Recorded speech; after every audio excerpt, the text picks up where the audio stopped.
my fellow comic book collectors, it's Alan, the Comic Collector Geek, and these are the hottest Golden Age comics for the week. Really great list. Let's get into it. Number 10 on the list is Dagar Desert Hawk number 15.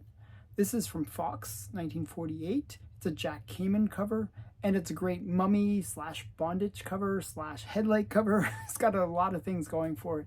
Very cool comic. I always felt like this one was undervalued. It's like one of those ones that are, maybe it's just underappreciated for the greatness of it. These Fox feature syndicate books are just insane in the inside. Great covers and cool insides. So really underrated. This was a 2.5 that sold, and it sold for $150. It was actually, but that was the listed price. I think it was actually a best offer that was taken on it, and it sold for $124.50 for a Golden Age book. That seems awfully cheap. Now, this is actually still a new record. The previous record was set back a year earlier for $99. So just very underrated book. To me, it's a steal. It's a steal at such a great price. Yeah, I think this is a good one to have in your collection. There's only 31 of these on the census, and 31 of them are Universal Blue Labels. Number 9 on the list is Super Mystery Comics Volume 4, Number 6. This is from Ace, 1945. It's a Leo Bashel cover, or Backel, maybe. Mispronouncing that, I know. It has like suicide panels in the interior. It has this weird green monster guy on the cover with giant hands. It's gonna beat up the poor superhero guy. Just a really quirky and cool looking comic. Another one that's generally undervalued. These have been in recent years going up, but maybe not this one. So this was a 4.0 that sold, and sold for $330. The previous record for this book was set back in March of 2021 for $552. So it is actually down from that prior record quite a bit.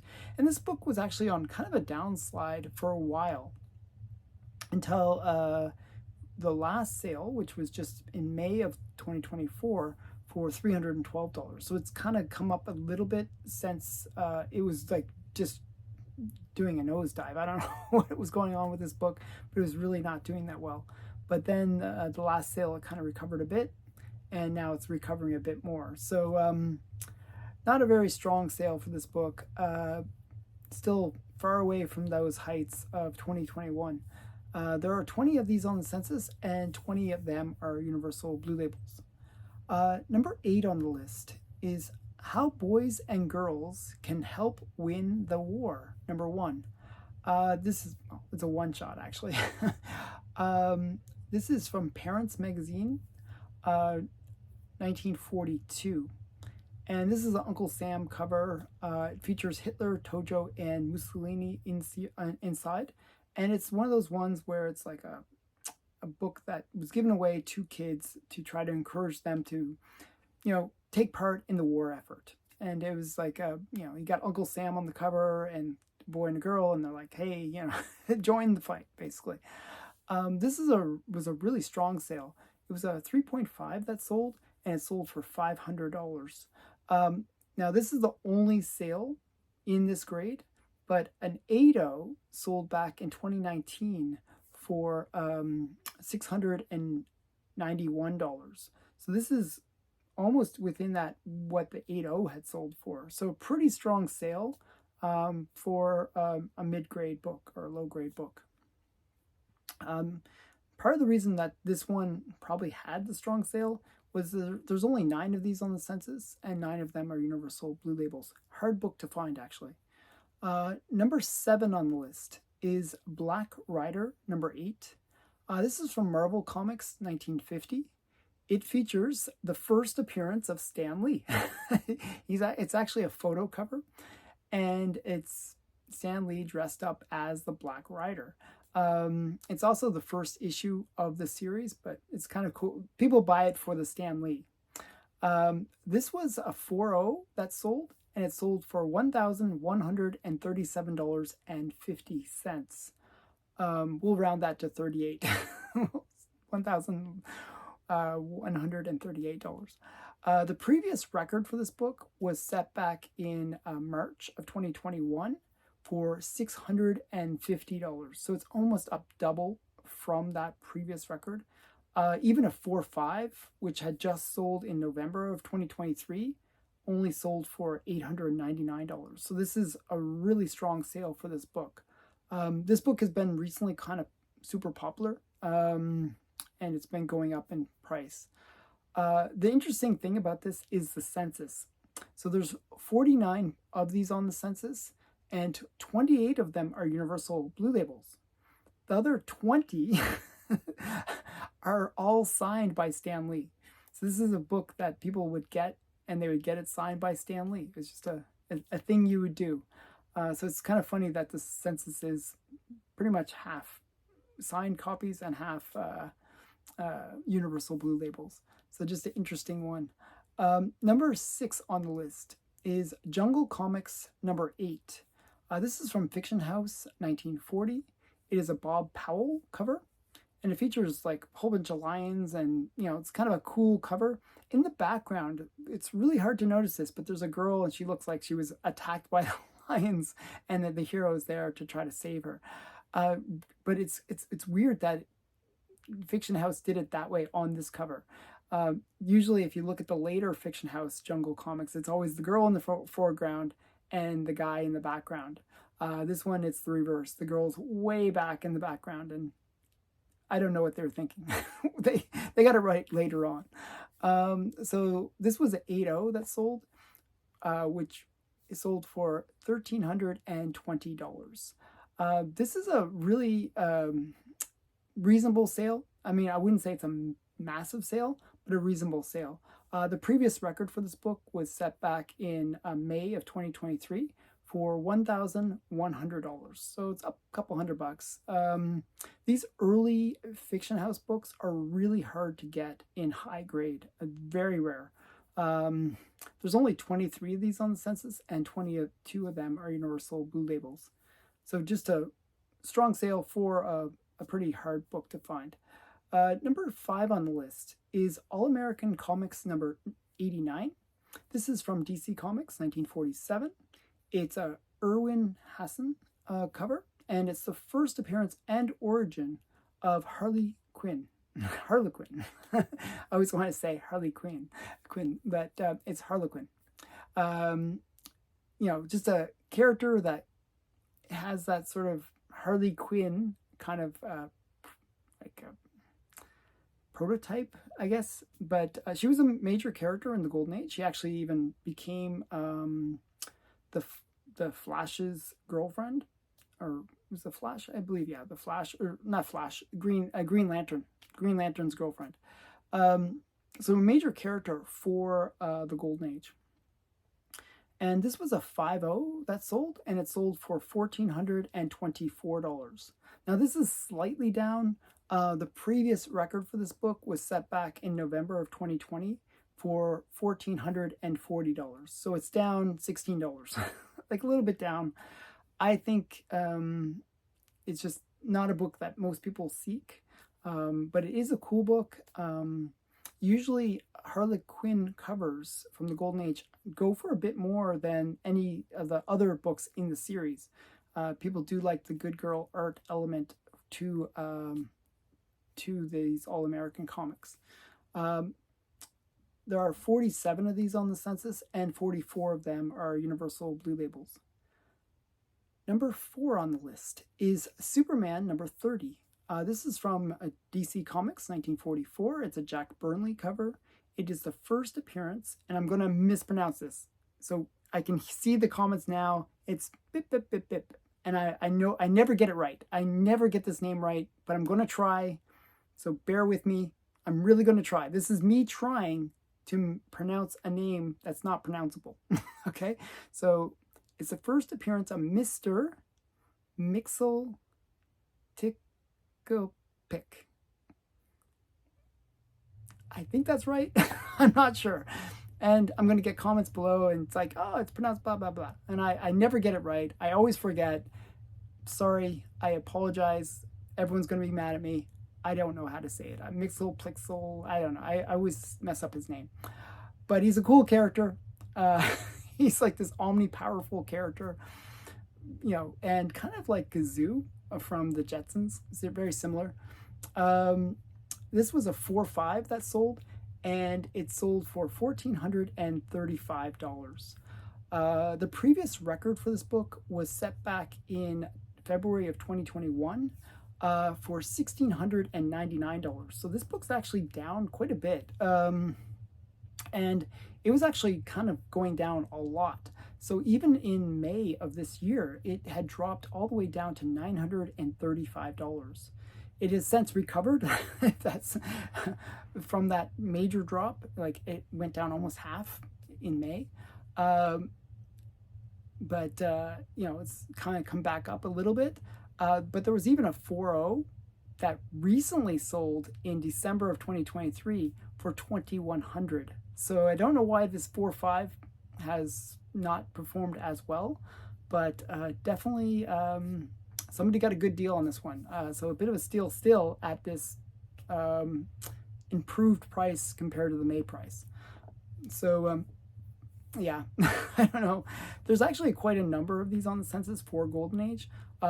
There's 267 of these on the census, and 232 of them are universal blue labels. So that's a pretty high census count for the Golden Age, which maybe is part of the reason why there's a bit of more up and down on this book. Number 3 on the list is Bradford, number 6.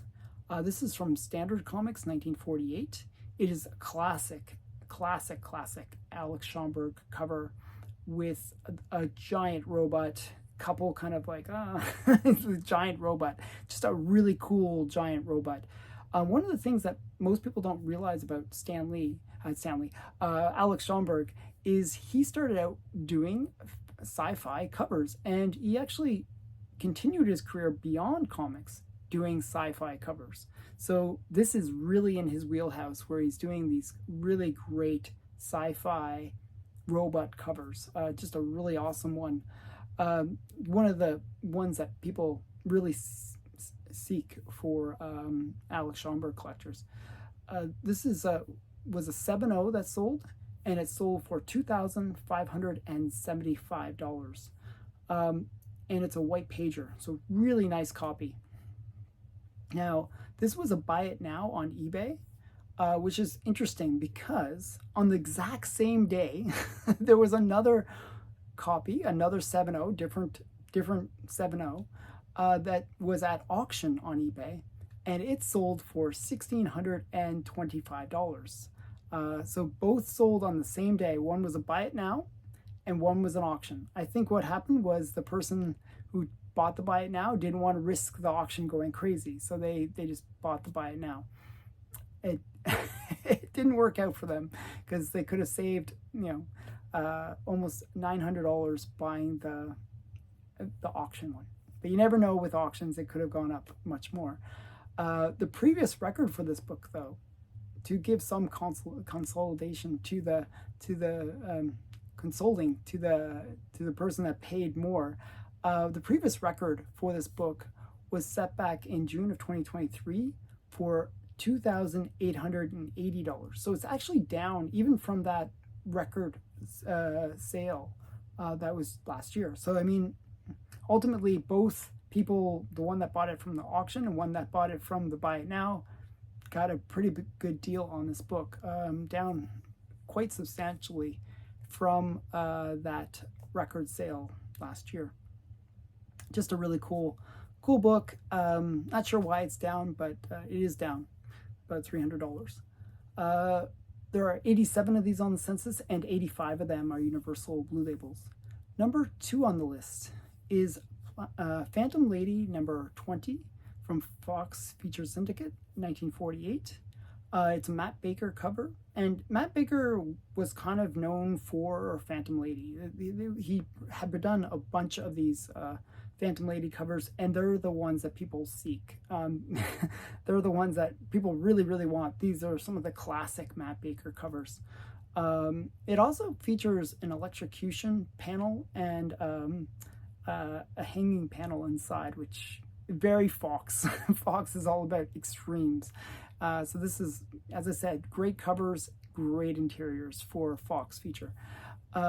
This was a 4.5 that sold, and it sold for $2,595 as a best offer.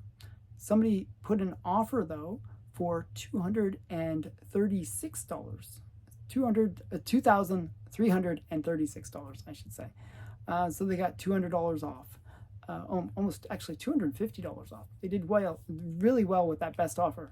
Now the previous record for this book, so the price that they actually listed, the not buy it now, but the actual list price, was actually reasonable, because the previous record for this book was set back in March of 2022 for $2,588.